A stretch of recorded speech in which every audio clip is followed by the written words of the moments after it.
All right. Good evening. My name is Connor. I'm a sound engineer and music producer based out of Silk Hope, North Carolina. My MALS concentration is in art and sound rhetoric.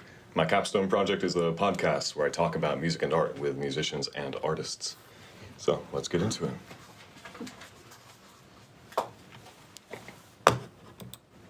There we go. The inevitable first question, what the heck is art and sound rhetoric? Sure, that's a familiar experience. But I think about rhetoric as the study and practice of effective communication. Rhetorical approach isn't concerned so much with meaning of a message or its intent behind it as much as its functions and consequences. When I was asked to explain my concentration on the podcast, I said it's about what art does and how art moves us physically and emotionally. As a music producer, I need to know how to communicate effectively with artists, and I need to know how to help artists effectively communicate with their audience. So a framework of art and sound rhetoric is a way to ask questions about what constitutes beauty and meaning, invention, creativity, and what material effects our music and our work has on people and on society. For my capstone, I've been producing a podcast called From the Machine. The series is available on all podcast platforms as well as YouTube. If you're interested, I haven't checked if this QR code works on NC State Wi-Fi. We'll see. That worked for you, Connor. It Let worked. you know. Awesome. You can also search it on wherever you listen to podcasts. All the participants are local musicians in my area, artists I've worked with. They represent a range of educational and artistic backgrounds, but all share investment in the same Central North Carolina music and art scene. Episodes are reasonably short, 10 to 20 minutes roughly, of reflection on art theory, art practice, occasional opinionated rants, a little bit of banter, keep things interesting. I chose a podcast because it's a way to disseminate information that's accessible, that I can share with my friends and peers in my artistic community, and that can bring together academic and vernacular discourse in a engaging way. It's also sort of an experiment to study how artists talk about art and think about art, and we'll get more into that in just a second. But the rest of the presentation, I'm going to give an overview of some of the themes and insights that we got in the first 14 episodes of the podcast. Episode 1 opens with a conversation about music and film, which are arguably the most pervasive and culturally significant art forms right now. One of the reasons for that, we speculate, is because of the unique affordances of sound as something that's temporal. Music's not a thing, it's a process unfolding over time. And second, it's something that's tactile. Sound waves are a physical force that's both heard coming from the outside and felt inside your body. One problem that we talk about often is a sort of tension between music and language. One of the sort of pillars of post-structuralism is the idea that language can't express reality except through metaphors. It works by collapsing time, erasing difference in order to create a static concept of something. When I say tree, I'm pretending one tree is the same as another tree, and that this tree is the same as it was 10 years ago. It's not exactly accurate. It's not like there's a platonic form of tree out there, but it's pragmatic. It helps us navigate the world without overthinking. It also makes it hard to talk about music a lot of the time, because music, it's kind of reductive to abstract from its existence over time. That's why so much musical analysis is sort of limited to lyrics, to sheet music. And a major theme on the podcast is how musicians and critics can talk about sound more accurately without relying on these symbolic abstractions. For one example, we talk about Tom Waits, who's one of my favorite songwriters. He's a brilliant lyricist, and he conducts his band with some really bizarre imagery in the studio. He'll say, like, I want you to play this guitar lick like you just sat on a nest of bees. It's a description that's not bound to something static. There's action, there's tactile sensation, and that's something that can communicate more effectively than just a series of adjectives a lot of the time. The significance of music as tactile goes back to some of the work I did with my advisor, Dr. Gallagher, as well as Cindy Rosenfeld in the communication department. We were looking at the rhetorical functions of sound. Because sound surrounds us, envelops us, we experience it inside and outside, it's uniquely able to immerse us and situate us in a space, whether that's a physical space, cultural space, or a psychological space. In one episode, we talk about psychedelic music. In the paper, we call this the locative function of sound. Another topic that we touch on in the podcast is music's de-individuating effects. this sort of Dionysian loss of subjectivity that comes with a really powerful music experience. And these de-individuating effects work together with sound's temporality to compel us to move. In the paper, we call this the generative function of sound. Now, according to the neuroscience literature, listening is an active process of prediction. You're predicting patterns of sound, and those predictions are satisfied, suspended, or subverted.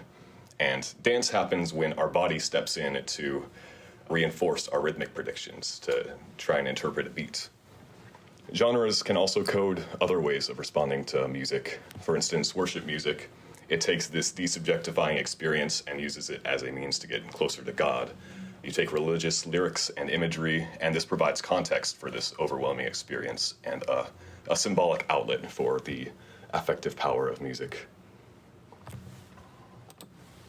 Another topic that comes up, not exactly by name, is effectuation.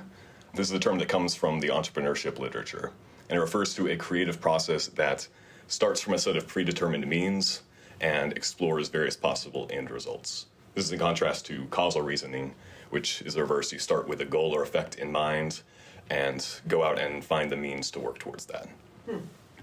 This idea first comes up on episode 3 in the context of jazz music. Of course, there's no mistakes in jazz. If you play a wrong note, you have to roll with it. You have to make it make sense.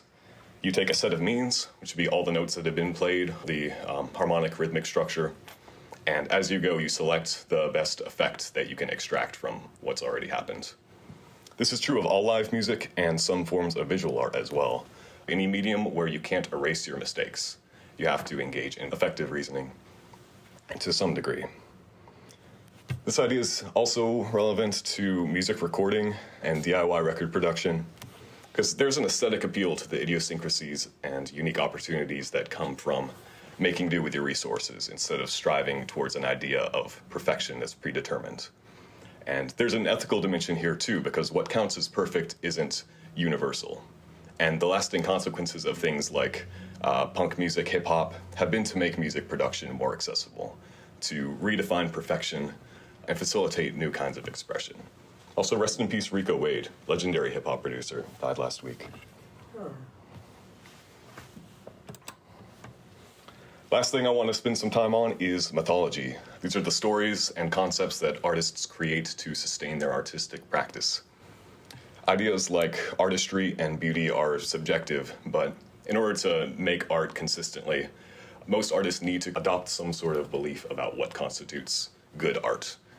And this is what I mean when I say that the podcast is both analyzing and performing discourse, because we're all telling myths about art, and I'm no exception. A lot of what I say comes from an interpretation of what I think art is and how I think art can work. I want to talk about 2 myths that I've been especially interested in. Romanticism is a popular one. This art for art's sake idea that emerged in the 19th century picked up traction in popular music in the 1960s. It's fallen out of vogue in at least my circles of academia, and for a couple good reasons. But it's easy to forget that this ideology still holds a lot of power in the art world. As far as its functions and consequences, which again is what I'm interested in, Romanticism can help keep artists motivated in spite of unpredictable, often low financial returns in the music industry. If you believe that art has intrinsic value, then popular or financial success matters less than the process of art making, which is a great mindset to be able to tap into. But for professional artists, it also makes it easy to dismiss financial failures, business mistakes, because maybe the world's not ready for your art, or even to assume that financial success is incompatible with artistic merits, that it's selling out. Because if you believe that art is a true expression of your soul, it's going to feel very weird to try and sell it to people as a product in a capitalist market. However, the music industry has no such reservations, and this romantic idea of the deep tortured artist happens to sell very well. On the episode that's coming out this Friday, we get into how corporations exploit these romantic myths to profit off artists' mental health. An alternative myth that I want to talk a little bit about popped up in the mid to late 70s. Some of my earliest work here in the MALS program dealt with the rhetoric of industrial music.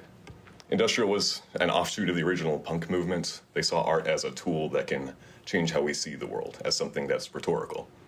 So according to this industrial mythology, art is a force that's autonomous, that humans can channel, but that's ultimately beyond humanity and beyond notions of genius or self-expression. Art's an information virus. It's always wrestling for control with other information viruses, things like news media, like language, like politics. Industrial artists were incredibly innovative with their marketing and production practices because they saw everything as part of the artwork. And this is sort of my catchphrase on the podcast, is that everything an artist does is art. You owe it to yourself to make sure it reaches its audience, engages their attention, and realizes its full potential. That's my time. Here's my references. If anything seems interesting, make sure to check out From the Machine, streaming on all platforms.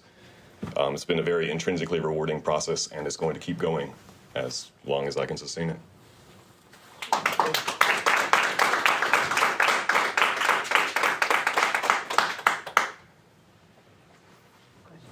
Well, you started to answer it there at the end. I was curious what your goal with it is now that you're graduating, and as a follow-up to that, I think the tortured artist concept is really interesting because I don't know if you looked at this or not, but my impression as somebody that knows nothing about music is that every mainstream artist, that especially if they start young, they have a period of like, I hate the world. They have an album that's like, everybody hates me, I hate the world, and I'm suffering. And I've always wondered, is that because they start young and that's just a natural trajectory to have at a certain point in your career? Or is it because the industry has turned them into something that they never envisioned being?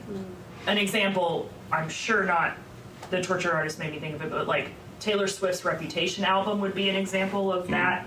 Like, not Bob Dylan, I'm sorry, I don't know enough about his albums, but kind of is that like, I hate everybody kind of thing. But what are you going to do with your podcast? That's the real question. Yes.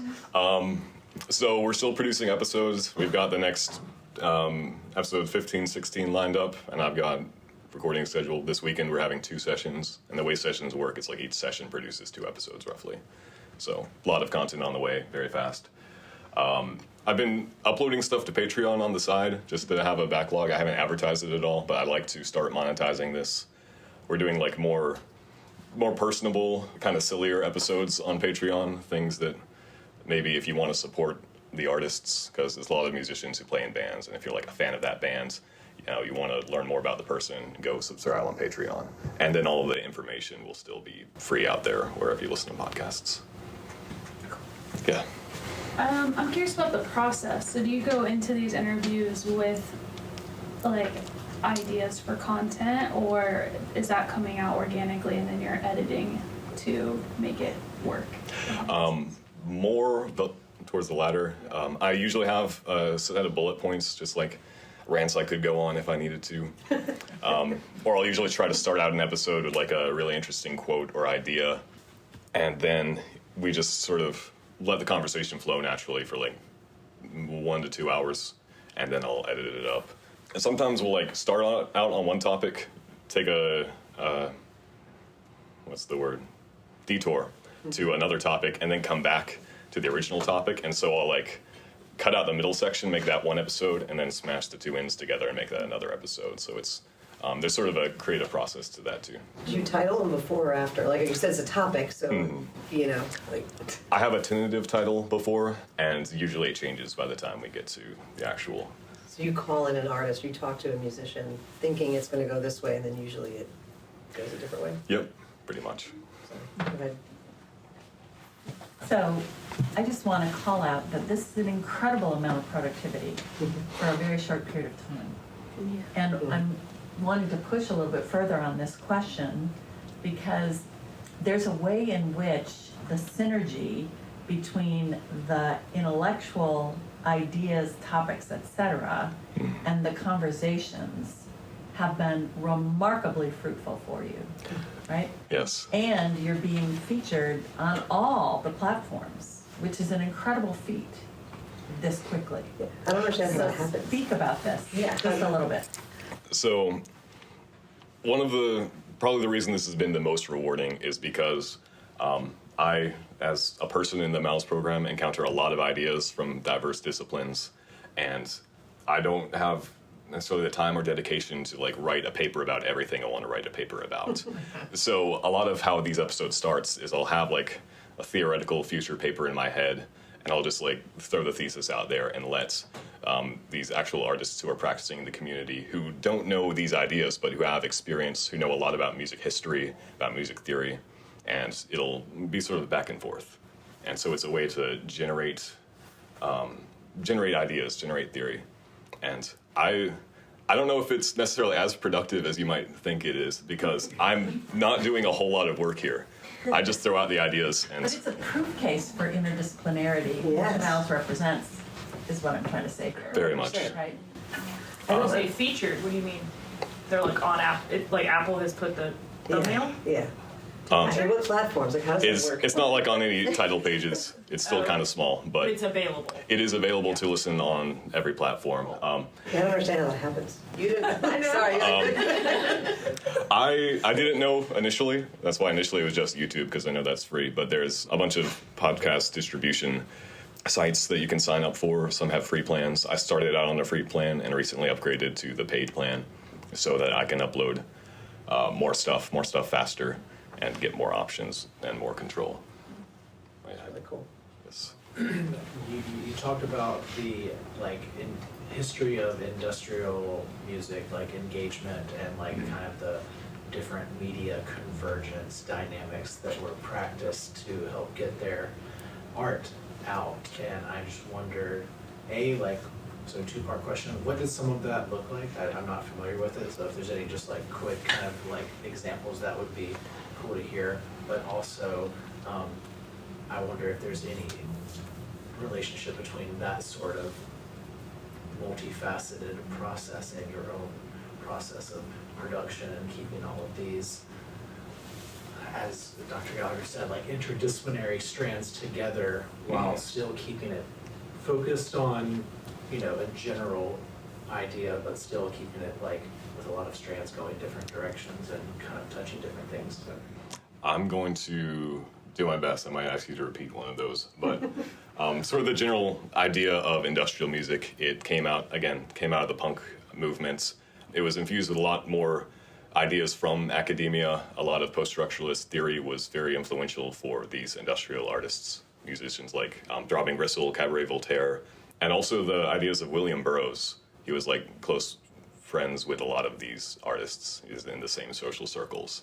And his ideas about, and he's the one who coined the term information war, that became really central to how industrial music situated itself in society.